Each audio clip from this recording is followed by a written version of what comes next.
Vote তো এসেই গেল, রাজ্যের রাজনৈতিক দলগুলো ভোটের ঘন্টা বাজিয়ে দিয়েছে।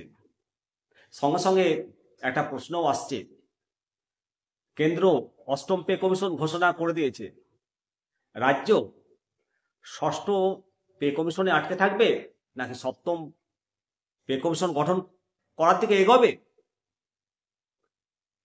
আশা করা যায় ভোটের আগে সপ্তম পে কমিশন গঠনের দিকে এগাবে রাজ্য সরকার। তবে অষ্টম পে কমিশনের যে গঠন হয়েছে সেটা নিয়ে একটু জানা দরকার, যে কতটা বেতন বাড়তে পারে, ফিটমেন্ট ফ্যাক্টর কত হতে পারে। আর এই নিয়ে কেন্দ্রীয় সরকারি কর্মচারীদের মধ্যে দিনরাত যোগ বিয়োগ গুণভাগ এগুলো চলছে।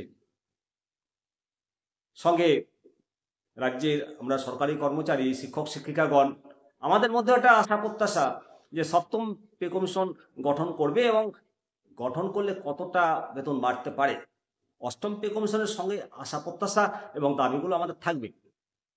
তো এই নিয়ে একটা গুরুত্বপূর্ণ প্রতিবেদন আপডেট এসেছে সংবাদ মাধ্যমে। দেখুন, অষ্টম পে কমিশন, এখানে সম্পূর্ণ চার্ট, কেন্দ্রীয় কর্মচারীদের ফিটমেন্ট এত হবে, পে লেভেল কত বাড়বে বেতন, এই নিয়ে আজকের প্রতিবেদন। আমি শিবরাম সরকার, আপনারা দেখছেন নিমতিদা দর্শন, অবশ্যই আপনাদের মতামত জানাবেন। প্রতিবেদনে বলছে, কেন্দ্রীয় সরকারি কর্মচারী ও পেনশন ভোগীদের জন্য অষ্টম পে কমিশন নিয়ে প্রত্যাশা বাড়ছে। অনুমান করা হচ্ছে কেন্দ্রীয় কর্মচারীদের বেতন 20% থেকে 30% পর্যন্ত বৃদ্ধি হতে পারে। এর আগে বিভিন্ন প্রতিবেদনগুলো মিলেছে, এটাও আশা করি মিলবে। কিন্তু কোন পে লেভেল কত বেতন হবে এবং ফিটমেন্ট ফ্যাক্টর কত হবে, এই নিয়ে প্রশ্ন আছে সবার মনে। অষ্টম পে কমিশনের অধীনে বাড়তে থাকা বেতনের সুযোগ সুবিধা পাবেন 50 লক্ষের বেশি সেন্ট্রাল কর্মচারী এবং 65 লক্ষ পেনশন হোল্ডার। বিষয়টা মাথায় রাখতে হবে।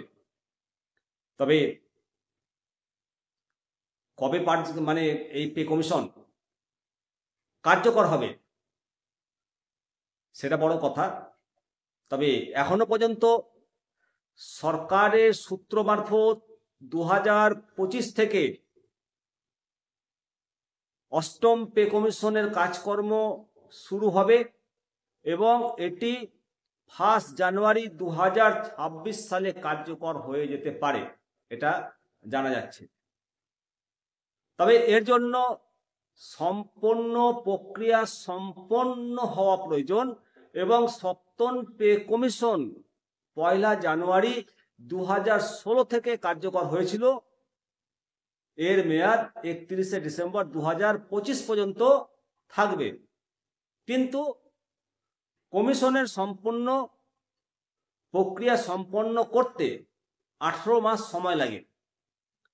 এর ফলে 1 জানুয়ারি 2026-এর মধ্যে এটা কার্যকর হবে কিনা সেটা বলা কঠিন, কারণ এর আগে 18 মাস সময় লেগেছে।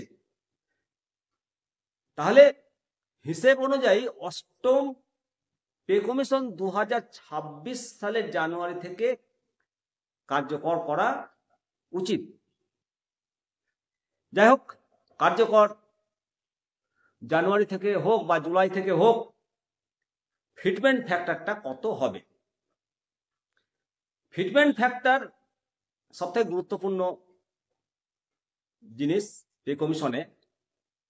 সপ্তম পে কমিশনে ফিটমেন্ট ফ্যাক্টর ছিল, আপনাদের মনে আছে, 2.57। এর ফলে 7,000 টাকা বেতন বেড়ে 18,000 টাকা হয়েছিল। এবার অষ্টম পে কমিশনের ফিটমেন্ট ফ্যাক্টর অনুমান করা হচ্ছে যে 1.92 থেকে 2.08 বা 2.86 এটা কার্যকর হতে পারে। অর্থাৎ সর্বোচ্চ ফিটমেন্ট ফ্যাক্টর যদি দেওয়া হয় তাহলে 2.86, আর সর্বনিম্ন যদি ফিটমেন্ট ফ্যাক্টর দেওয়া হয় তাহলে 1.92, আর মিডিল যদি ফিটমেন্ট ফ্যাক্টর কার্যকর হয় তাহলে 2.08।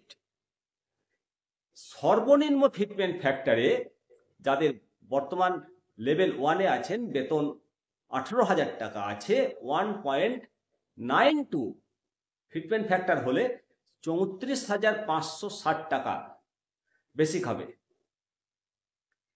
আর যাদের 18,000 টাকা সর্বনিম্ন বেতন আছে তাদের যদি 2.86 সর্বোচ্চ ফিটমেন্ট ফ্যাক্টর যদি কার্যকর হয় তাহলে 51,480 টাকা, আর মিডিয়াম ফিটমেন্ট ফ্যাক্টর যদি কার্যকর হয় 2.08 তাহলে 37,440 টাকা বেতন হবে। এইভাবে যারা লেভেল 1, 2, 3, 4, 5, 6, 7, 8, 9, 10 মোট 10টা লেভেলে সর্বোচ্চ লেভেল 10 তাদের বেসিক হবে 1,60,044 টাকা। অবশ্যই নতুন পে কমিশনে 2.86 ফিটমেন্ট ফ্যাক্টর যাতে লাগু করে সরকার, সেই ব্যাপারে কেন্দ্রীয় সরকারি কর্মচারীরা তাদের সংগঠন দাবি পেশ করছে। এবং আপনারা জানেন যে প্রত্যেক নতুন পে কমিশনের সময় মহর্ঘা ভাতা প্রথমে রিসেট করা হয়। বর্তমানে সপ্তম পে কমিশনে ডিএ 53% চলছে এবং আরো 3% ডিএ বাড়বে। জুলাই মাসে আবার ডিএ সংশোধন হবে, অর্থাৎ 53 পরে যদি 3% ঘোষণা করে তাহলে 56 হবে। অষ্টম পে কমিশন যখন ঘোষণা হবে তখন সেই ডিএটা মার্জ হয়ে যাবে, এবং ডিএ যখন পে কমিশন ঘোষণা হবে তখন ডিও স্বাভাবিকভাবে 0 থেকে শুরু হবে। যাই হোক, অষ্টম পে কমিশন সম্পর্কে একটা কাল্পনিক ধারণা আপনাদের সামনে তুলে ধরলাম আমি, শিবরাম সরকার। পরবর্তী আপডেট নিয়ে আবার আসবো, তবে অবশ্যই ভোটের ঘন্টা বেজে গেছে, আর তাই তো আশা করছি সপ্তম পে কমিশন গঠনের দিকে রাজ্য এগাচ্ছে। আপনাদের মতামত দেবেন। ভালো থাকুন, সুস্থ থাকুন। হ্যাঁ, চ্যানেলটাকে অবশ্যই সাবস্ক্রাইব করবেন, আর আপনাদের মতামত অবশ্যই জানাবেন। নমস্কার।